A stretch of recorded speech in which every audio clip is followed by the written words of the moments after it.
Hello, everyone. This is a brief recording. We'll do these about once a week. And what I'll do is cover the upcoming assignments and what we have going on. So I'm going to go into our modules real quick and kind of highlight where we've been. There are still a lot of questions stemming around problem set 3, so I'm going to touch on that a little bit because I know that some are still working through that. And then coming up, we have problem set 4. And that deals mostly with wait line queuing and the wait line model. So we'll discuss that today as well. Hi, we have somebody in here. Hi, Josh. And then I will also touch on this real quick. I'll touch on this mid-course assessment problem.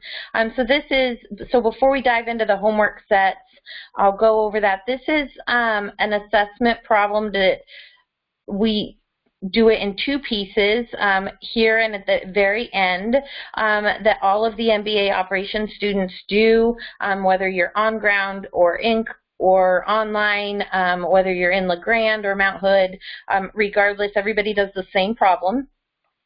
And this gauges how the students are doing with regard to the material and the lessons to date, so that the school can decide if we need to change the course or add in additional resources, what have you. I did record a video and it's already here, so I encourage you to watch that video on how to get through the assessment problem 1.1. And so next week we will actually jump ahead a little bit and discuss more of the goal and the theory of constraints as opposed to working on a specific homework set. So for this week, let's touch on 2 things. We'll go back a little bit, look at problem set 3. The control charts can be a little bit difficult to get through, and there were a lot of questions on it. So control charts, and I refer back to Deming's motto that we want to eliminate the need for inspection, build quality into the process, and reduce or eliminate blame, because blame doesn't solve anything for us. It only puts a Band-Aid on the surface, so to speak. It doesn't allow us to identify the underlying problem. So control charts help us in all 3 of those areas. The first thing it does is it allows us to identify where a process might be going wrong. And so again, Deming says that a failure in process is the failure of management. It's our job in management to provide the resources, design a process that enables the employees to perform quality work and to provide a quality product and work efficiently. If those aren't in place, then employees don't have the capability to do those things, and placing blame on them simply avoids fixing the problem. So the other piece is eliminating the need for inspection. If we're producing 10,000 boxes of cereal, for example, in any given day, then the ability to inspect every single box completely becomes impossible to do, so to speak, and too time-consuming. Hang on just one second.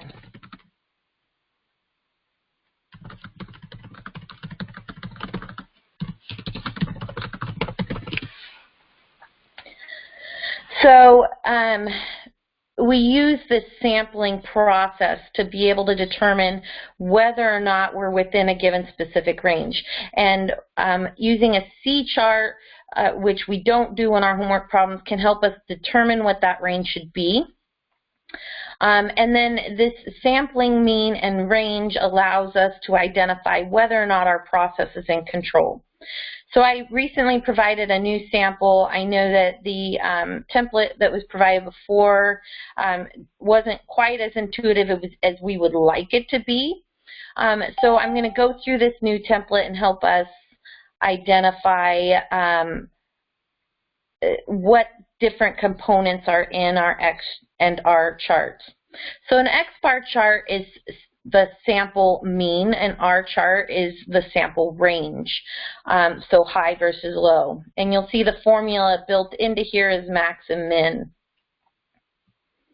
The reason that this particular model is a little more intuitive is because it already has formulas built in for our A2, D3, and D4.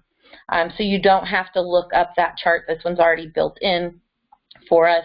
The chart is provided to you in the book, and then a student also posted a more thorough chart in the homework discussion board.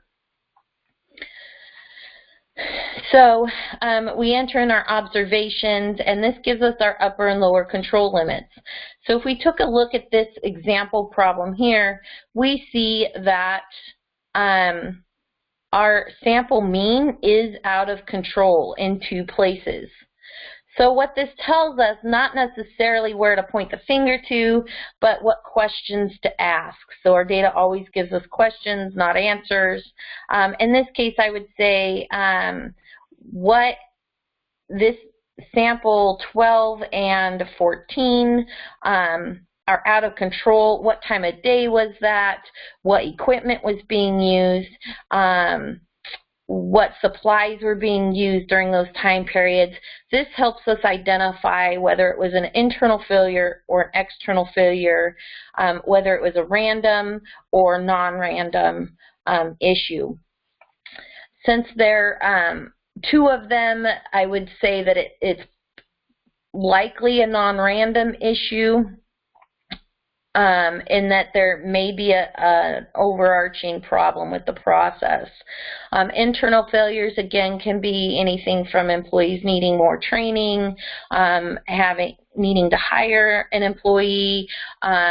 It can be a process or equipment problem, anything that happens in the internal process that causes it to fail. External failures can be something like receiving a bad batch of raw materials, for example, or a supplier problem. Maybe there was a delay in receiving, and so we have a spike here in the quality of our product. So hopefully this will help. The other thing I strongly recommend, and I'm going to pull it up here for everybody, is the Palm QM for Windows. If you're even running a Mac and you are using Windows on your Mac, this will work. The only time this won't work, and I recommend using the Excel QM version, is if you have a Mac that doesn't use Windows. So in the Palm QM, we see there are modules, and each module represents a series of different options. So if, for example, we wanted to look at quality control, we can do File, New, and here's our X chart.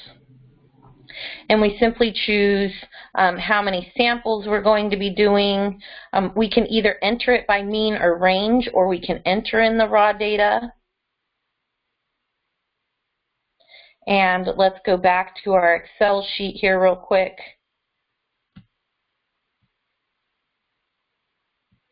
Oh, my computer is going to freeze and won't let us. So if we wanted to enter in the raw data, we have 11 samples.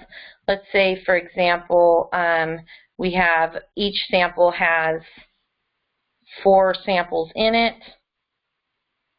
Now we can enter in this information here.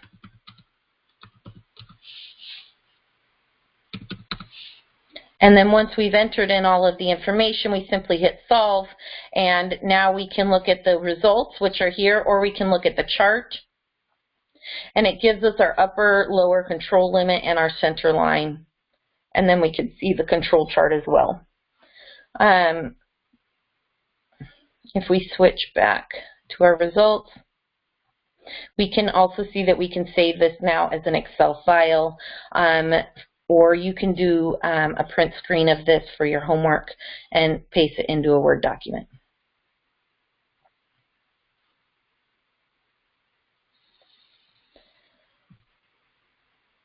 So we can also see in here there's weight lines, which is the next section of your homework. So we'll transition to that.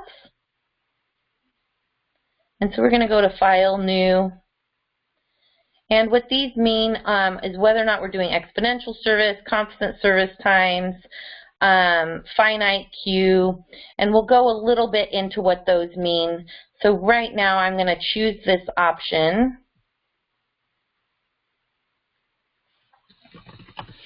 And we'll go back, and I'm flipping back and forth a little bit, but we're going to go back and explain what some of these mean.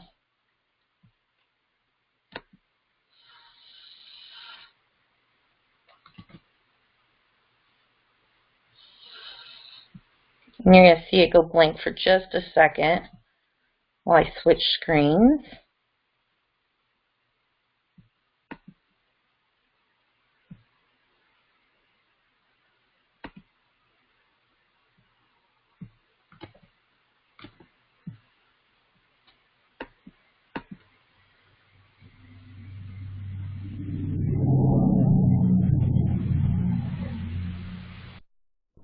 Okay, so what we see now is an example weight line model. And you'll see there's different options for us here. So we have the option for a single channel model. And what this means, in weight line queuing, there's a few different options. If you think about waiting in a line at a grocery store or at a McDonald's, there's different servers. So you could be in one of 5 different lines at a fast food restaurant or a grocery store, and you're going to go through the same process. That's a multiple server model. For example, if you only have one clerk that would be checking you out, then you would have a single server model. Or potentially if you had multiple steps to go through a process and each step had an individual person, that's still a single server model because everybody has to start at the same place and continue to work their way around.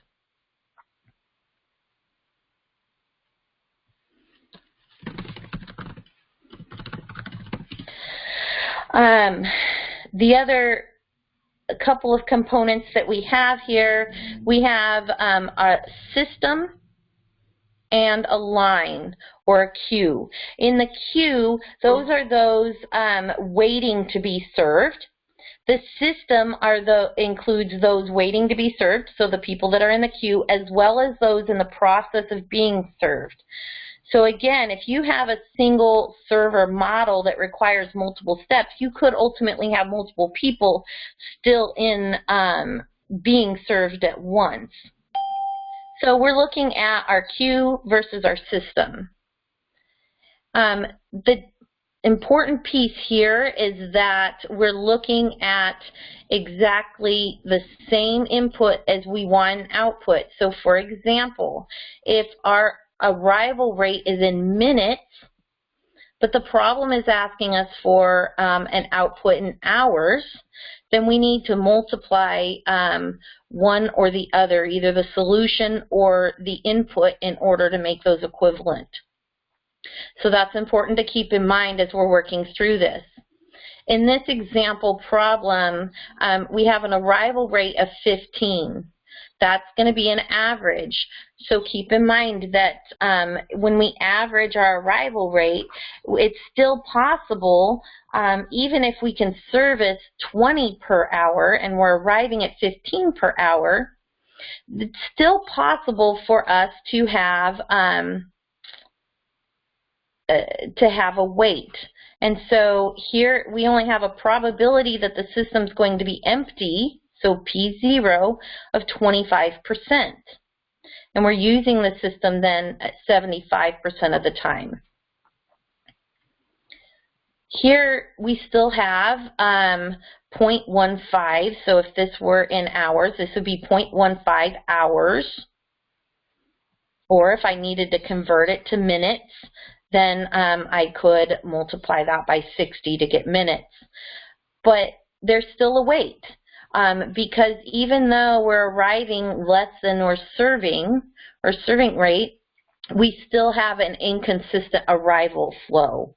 And again, think about the bulk period of time at a grocery store, bulk period of time like the lunch rush at a McDonald's.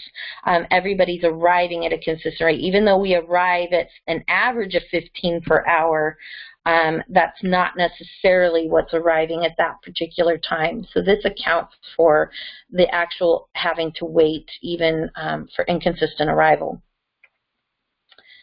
So then the probability that n will be in the system, or n or fewer. So here's our greater than 4, and then here's our probability of 4. So if I needed to find 3, I could simply do that, and it would give me 3.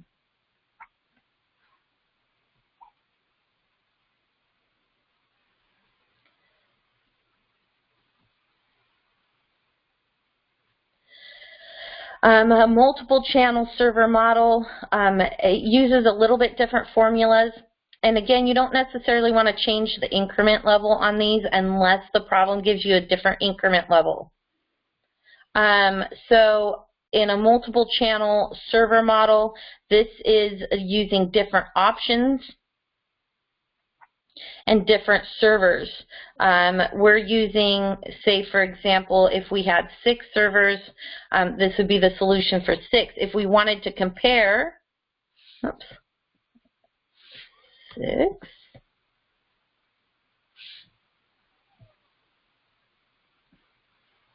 If we wanted to look at the next batch down, these are going to error out because we can't, in this model, we can't have less than 6 servers.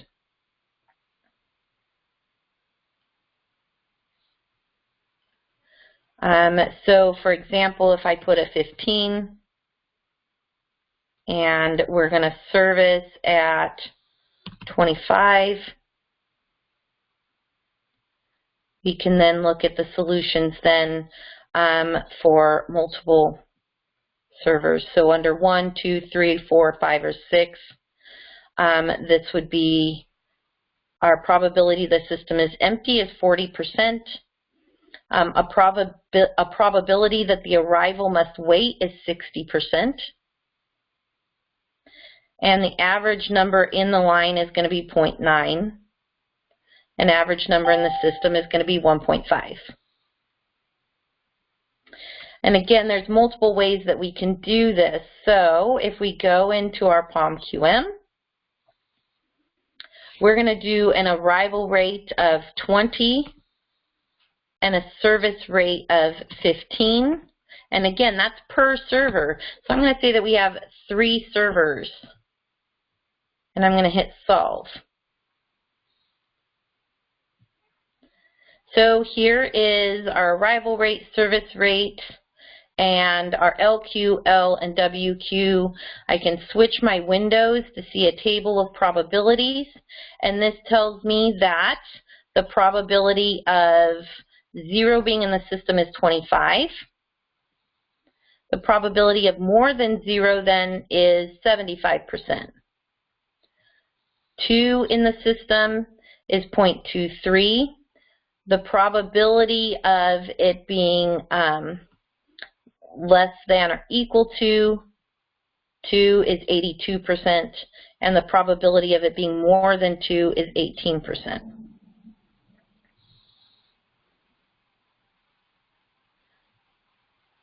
So hopefully that helps go over some of these wait line problems and show a couple of different ways to work through these problems. Again, I really encourage the use of QM for Windows simply because it allows you to work through the problems a little bit faster. Every company is going to have some sort of tool or method that they use to get to these results. and then focus on what do these results mean.